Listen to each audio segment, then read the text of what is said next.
Okay students, இதுக்கு முன்னாடி பார்த்தீங்கன்னா எனர்ஜி ஸ்டோர்டு இந்த கெப்பாசிட்டர் பார்த்தோம். அதில் ரிமைனிங் பார்த்திங்க இருக்கு. இது லாஸ்ட்டாக பார்த்தது பார்த்தீங்கன்னா அந்த கெப்பாசிட்டர் சென்டரில் we take a small area, unit area எடுத்துக்கிட்டோம். அந்த ஏரியாவிலேருந்து இப்போ நம்ம திரும்ப பார்க்கணும். அதாவது வாட் இஸ் எனர்ஜி டென்சிட்டி அப்படின்னு பார்த்தீங்கன்னா யூனிட் ஏரியாவில் எவ்வளோ எனர்ஜி ஸ்டோர் ஆகிருக்கு அப்படின்றது பேர் தான் எனர்ஜி டென்சிட்டின்னு சொல்கிறாங்க. Energy stored per unit volume of space is defined as energy density. Space நாங்க எதை குறிக்கும்? ரெண்டு பிளேட்டுக்கு இடையில இருக்கிற ஸ்பேஸ். அந்த ஸ்பேஸ்ல எவ்வளவு எனர்ஜி ஸ்டோர் ஆயிருக்கு அப்படின்றது. ஏற்கனவே நம்ம எனர்ஜி கண்டுபிடிச்சிருந்தோம். என்னது? U அப்படின்னு கண்டுபிடிச்சோம். அப்ப U டிவைடட் பை வால்யூமால டிவைட் பண்ணா எனர்ஜி டென்சிட்டி கிடைக்கும். இப்போ யூவோட வேல்யூ என்ன கண்டுபிடிச்சிருந்தோம்? 1/2 epsilon not AD E square அப்படின்னு பார்த்தோம். வால்யூம் பார்த்தீங்கன்னா ஏ இன்ட்டு டின்னு சொல்லுவோம். அப்போ ஏடி கெட் கேன்சல்டு. அப்போ யூஇ, அதாவது energy density UE equal to 1/2 epsilon naught E square அப்படின்னு சொல்றோம். நெக்ஸ்ட் வந்து பார்த்தீங்கன்னா திஸ் எனர்ஜி இஸ் ஸ்டோர்டு இந்த electric field existing between the plates of the capacitor. இவ்வளோ எனர்ஜி தான் அங்கே ஸ்டோர் ஆயிருக்கும் அப்படின்னு சொல்லிட்டோம். நெக்ஸ்ட் பார்த்தீங்கன்னா சப்போஸ் நீங்க கெப்பாசிட்டரை வேற ஏதாவது ஒரு டிவைஸோட கனெக்ட் பண்றீங்கன்னா சார்ஜ் ஆன கெப்பாசிட்டர் டிஸ்சார்ஜ் ஆகும். டிஸ்சார்ஜ் ஆனாலும் அது திரும்ப என்ன ஆகும்னா ரீட்ரைன்ட் அப்படின்றாங்க. திரும்ப வந்து அது மீட் எடுக்கப்படும் அப்படின்றாங்க. அதான் பாருங்க,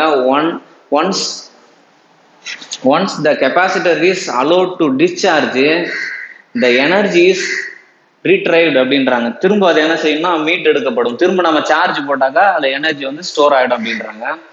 இதுதான் எதோடைய ஃபைனல்னா energy stored in capacitor. Next ஒரு இன்ட்ரெஸ்டிங்கான ஒரு டாபிக் என்னன்னா capacitors are connected in series and parallel பார்க்க போறோம். ரொம்ப ரொம்ப ஈஸியான கொஸ்டின். கண்டிப்பா 2 மார்க்ல இல்லைன்னா 3 மார்க்ல ஆர் 5 மார்க்ல ஏதாவது ஒன்று வரும். 2 மார்க்ல வராது. வாட் இஸ் கெப்பாசிட்டர்னு கேட்டால் 2 மார்க்ல கேட்கலாம். 3 மார்க்ல explain capacitors are connected in series கேட்கலாம், இல்லை தனியா பேரலல் கேட்கலாம். இது ரெண்டுத்தையும் ஒன்னா சேர்த்து உங்களுக்கு கொஸ்டின் கேட்கறாங்கன்னா capacitors are connected in series and parallel ரெண்டுத்தையும் சேர்த்து 5 மார்க்ல கேட்பாங்க. ரொம்ப ரொம்ப இம்பார்ட்டன்ட் கொஸ்டின். உங்க புக்ல நிறைய கொடுத்துருக்காங்க. நீங்க புக்ல இருக்கிறது எல்லாத்தையும் எழுத வேணாம். ரொம்ப ரொம்ப ஈஸியான ஒரு டாபிக் ஆகிடும். பாருங்க, ஃபர்ஸ்ட்ல என்ன செய்ய போறீங்க? கெப்பாசிட்டர்ஸ் ஆர் கனெக்டட் இன் சீரீஸை ஒரு காலமா எடுத்துக்கோங்க, பேரலல் இன்னொரு காலமா எடுத்துக்கோங்க. ரெண்டுத்தையும் கம்பேர் பண்ணி படிச்சீங்கன்னா ரொம்ப ரொம்ப ஈஸியா இருக்கும். ஃபர்ஸ்ட்ல இதுல பாருங்க, consider 3 capacitors C1 C2 C3 are connected in series. இங்க பாருங்க கெப்பாசிட்டர் எப்படி இங்க கனெக்ட் ஆயிருக்குன்னா C1 C2 C3 இருக்கு. அதை நான் கொண்டு வந்து பாசிட்டிவ் பிளேட்ல கனெக்ட் பண்ணியிருக்கேன். இந்த பக்கத்துக்கு கொண்டு வந்து நெகட்டிவ் பிளேட்ல, அதாவது ஒரு பேட்டரியோடைய பாசிட்டிவ் நெகட்டிவ்ல கனெக்ட் பண்ணிட்டோம். நெக்ஸ்ட் பாத்தீங்கன்னா இதுல லெஃப்ட் சைடு பிளேட் எல்லாம் பாசிட்டிவ்லி சார்ஜ்டு, ரைட் சைடு இது பாசிட்டிவ்லி சார்ஜ்னா கண்டிப்பா ஆப்போசிட் பிளேட் என்ன ஆயிடும்? நெகட்டிவ்லி சார்ஜ் ஆகும். இப்போ இது நெகட்டிவ்னா பக்கத்துல இருந்து பாசிட்டிவ், நெகட்டிவ் பாசிட்டிவ் மாறி மாறி போயிட்டே இருக்கும். இப்போ V1ங்கிறது என்னது?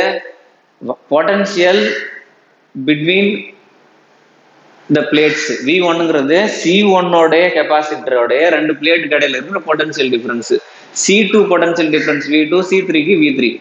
இப்போ நெக்ஸ்ட் பாத்தீங்கன்னா இதுதான் இந்த டயக்ராம். இந்த டயக்ராம்ல consider 3 capacitors C1 C2 C3 are connected in parallel. பேரலல்னா என்ன? இந்த இடத்துல வின்னு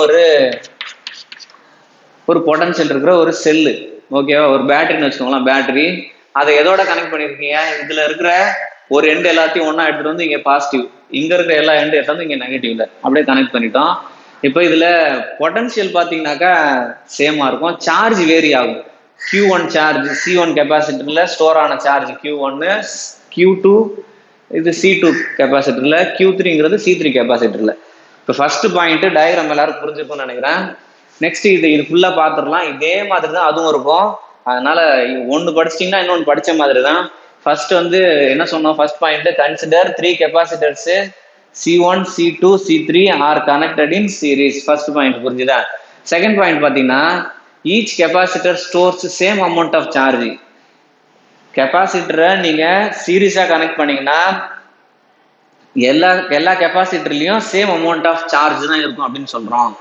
second, voltage across each capacitor is different. அதாவது ஒரு கெப்பாசிட்டர்லயும் வேற மாதிரியான பொட்டன்சியல் இருக்கும்னு சொல்றாங்க. ஃபர்ஸ்ட் C1 கெப்பாசிட்டர்ல V1 பொட்டன்சியல், C2 கெப்பாசிட்டர்ல V2, C3ல V3. அதான் தேர்ட் பாயிண்ட்.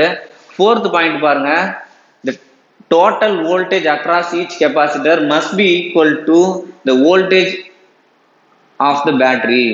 அப்ப இங்க இருக்கிற எல்லா பொட்டன்ஷியலையும் நீங்க ஆட் பண்ணா கிடைக்கிற பொட்டன்ஷியல் பேர் தான் வோல்டேஜ் ஆஃப் பேட்டரி. இதுல எவ்வளவு வோல்டேஜ் இருக்கோ அதுதான் நம்ம 3ஆ டிவைட் பண்ணி நம்ம இங்க கொடுத்துருக்கோம். Next since Q equal to CV, இது வந்து என்னது கெப்பாசிட்டன்ஸ் ஈக்குவேஷன்ல இருந்து எழுதலாம். Q equal to CV. அதுல இப்ப இதுல பாருங்க Q ஈக்குவல் டு சிவினா நமக்கு V ஈக்குவல் டு என்ன ஆகும், V equal to Q by C ஆகும். இதுல இருந்து V equal to Q by C எழுதலாம். அப்ப V1 equal to Q change ஆகாது, C1, V1 equal to Q by C1, V2 equal to Q by C2, V3 equal to Q by C3 அந்த மாதிரி கிடைக்கும். இந்த வேல்யூ தான் கொண்டு போய் நான் இங்க போட போறேன். அப்ப V1க்கு பதிலா Q பை C1, V2க்கு பதிலா Q பை C2, V3க்கு பதிலா Q பை C3 அப்படின்னு கிடைக்கும். இதுல Q காமனா இருக்கு, வெளில எடுத்துருங்க. அப்போ 1 by C1 plus 1 by C2 plus 1 by C3 கிடைக்குது. Equation number 1. Next 3 capacitors are connected in seriesனா ஈக்குவலண்ட் கெப்பாசிட்டர் ஒரே கெப்பாசிட்டரா நான் நினைச்சுக்கிறேன்னு வச்சுக்கோங்களேன். அப்ப என்ன ஆகும்னா CS அப்படின்னு எடுக்கலாம். அதோட கெப்பாசிட்டன்ஸை 3 capacitors are connected in seriesனா ஈக்குவலண்ட் கெப்பாசிட்டன்ஸை நான் CS அப்படின்னு எடுத்துக்கிறேன், ஒரே கெப்பாசிட்டர் மாதிரி நினைச்சு எடுத்துக்கிறேன். அப்ப இதுல இருந்து V equal to Q by CS அப்படின்னு எழுதலாம். இது ஈக்குவேஷன் நம்பர் 2ன்னு வச்சுக்கோங்க. ஈக்குவேஷன் நம்பர் 1,2ல பாத்தீங்கன்னா லெஃப்ட் சைடு ஈக்குவலா இருக்கு, ரைட் சைடை ஈக்குவல் பண்ணலாம். அப்ப Q by CS is equal to Q into 1 by C1 plus 1 by C2 plus 1 by C3 அப்படின்னு கிடைக்கும். இப்போ இதுல Q கேன்சல் ஆயிடும். அப்போ 1 by CS is equal to 1 by C1 plus 1 by C2 plus 1 by C3 கிடைக்கும். இப்போ இதுல இருந்து என்னன்னா reciprocal of equivalent capacitance of 3 capacitors are connected in series is equal to, இது வந்து நம்ம என்ன பண்றோம்னா லெஃப்ட் சைடு இருக்கிறது மட்டும் சொல்றேன், அதுக்கு அடுத்தது is equal to right side இருக்குன்னு சொல்ல போறோம். இப்போ ஃபர்ஸ்ட்ல என்னன்னு பாத்தீங்கன்னா இது ஈக்குவேஷனா இருக்கு, இது நான் வேர்ட்ஸ்ல சொல்லணும். அதுக்காக ஃபர்ஸ்ட் லெஃப்ட் சைடு இருக்கிறது சொல்ல போறேன், அப்புறம் ரைட் சைடு இருந்து சொல்ல போறேன். ஃபர்ஸ்ட்ல equivalent capacitance of capacitors are connected in series is equal to reciprocal of individual capacitance of capacitor. Next பாத்தீங்கன்னா இதே மாதிரி நம்ம என்ன செய்யலாம்னா 3 capacitors are connected in parallel சொல்லலாம். parallel பாத்தீங்கன்னா consider 3 capacitors C1, C2, C3 are connected in parallelனாக்கா இது வந்து first இங்க எழுதுற மாதிரியே இங்கே எழுதுறீங்க. நெக்ஸ்ட் பாத்தீங்கன்னா the voltage across each capacitor is equal to battery voltage. நம்ம இதுக்கு முன்னாடி என்ன சொன்னோம், சார்ஜ் சேமா இருக்கும், பொட்டன்ஷியல் வேரி ஆகும் அப்படின்னு சொன்னோம். இங்க வந்து பாத்தீங்கன்னா பொட்டன்ஷியல் சேமா இருக்கும், சார்ஜ் வேரி ஆகும் அப்படின்றாங்க. the charges stored in each capacitor is not same. ஒவ்வொன்றுத்துலயும் பாத்தீங்கன்னா சேமா இருக்காது. என்னென்னவா இருக்கும், Q1, Q2, Q3 அப்படின்னு இருக்கும் மூணு கெப்பாசிட்டர்லயும். அப்ப the sum of these 3 charges is equal to charge transferred from the battery. பேட்டரியில இருந்து எவ்வளவு சார்ஜ் டிரான்ஸ்ஃபர் ஆகுதோ அந்த சார்ஜ் இந்த 3 சார்ஜையும் சம் பண்ணா கிடைக்கிறது அப்படின்றாங்க. அப்ப Q equal to Q1 plus Q2 plus Q3 கிடைக்கும். now since Q equal to CV அப்படின்னு சொல்லலாம். இப்ப இதுல என்ன சொல்லிட்டோம், கண்டிப்பா வந்து பொட்டன்ஷியல் சேஞ்ச் ஆகாது. அப்ப Q1 equal to C1V, Q2 equal to C2V, Q3 equal to C3V அப்படின்னு கிடைக்கும். அப்ப இது இந்த ஈக்குவேஷன்ல போடலாமா, Q equal to Q1 னா C1V, Q2 னா C2V, Q3 னா C3V கிடைக்கும். Next 3 capacitors are connected in parallel னா ஈக்குவலண்ட் கெப்பாசிட்டன்ஸை CP அப்படின்னு சொல்லுவோம்.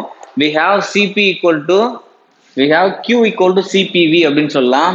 அப்ப CPV என்ன செய்யறீங்க, ஈக்குவேஷன் நம்பர் 3, 4 ரெண்டும் பாருங்க, லெஃப்ட் சைடு சேமா இருக்கு. அப்ப ரைட் சைடு ஈக்குவல் பண்ணலாம். CPV equal to V into C1 plus C2 plus C3 கிடைக்கும். இப்போ இதுல V get cancelled. அப்ப CP equal to C1 plus C2 plus C3 கிடைக்கும். இப்போ இதுல இருந்து equivalent capacitors connected in parallel is equal to sum of individual capacitance அப்படின்னு சொல்லலாம். சரி, ஓகே, தேங்க்யூ.